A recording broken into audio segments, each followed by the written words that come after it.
এক নিমিষেই যেন থমকে গেল কয়েক দশকের বৈশ্বিক সমঝোতা। জলবায়ু পরিবর্তনের ঝুঁকি মোকাবেলা কিংবা যুদ্ধ বিধ্বস্ত শিশুর নিরাপত্তা সবই এখন চরম অনিশ্চয়তার মুখে। কোনো আগাম সতর্ক বার্তা ছাড়াই ছিঁড়ে ফেলা হলো আন্তর্জাতিক সহযোগিতার দীর্ঘদিনের সুতো।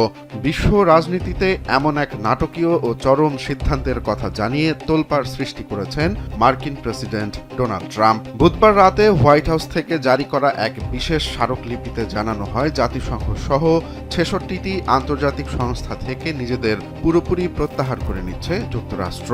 ট্রাম্পের দাবি, এই সংস্থা, কনভেনশন এবং চুক্তিগুলো আমেরিকার স্বার্থের পরিপন্থী।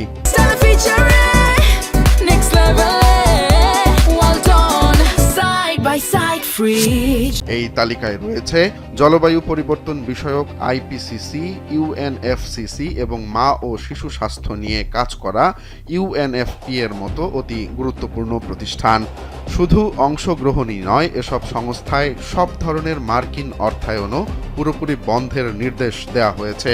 দ্বিতীয় মেয়াদে ক্ষমতায় এসেই ট্রাম্প ইতোমধ্যে বিশ্ব স্বাস্থ্য সংস্থা, WHO এবং প্যারিস জলবায়ু চুক্তি থেকে সরে দাঁড়ানোর প্রক্রিয়া শুরু করেছিলেন।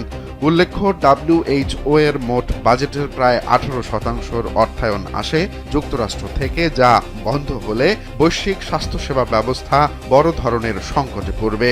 বিশ্লেষকরা মনে করছেন, আমেরিকার এই বিচ্ছিন্নতাবাদী নীতি বিশ্ব মঞ্চে দেশটির প্রভাব যেমন কমাবে, তেমনি জলবায়ু ও গণতন্ত্র রক্ষার বৈশ্বিক লড়াইকেও কয়েক দশক পিছিয়ে দিতে পারে।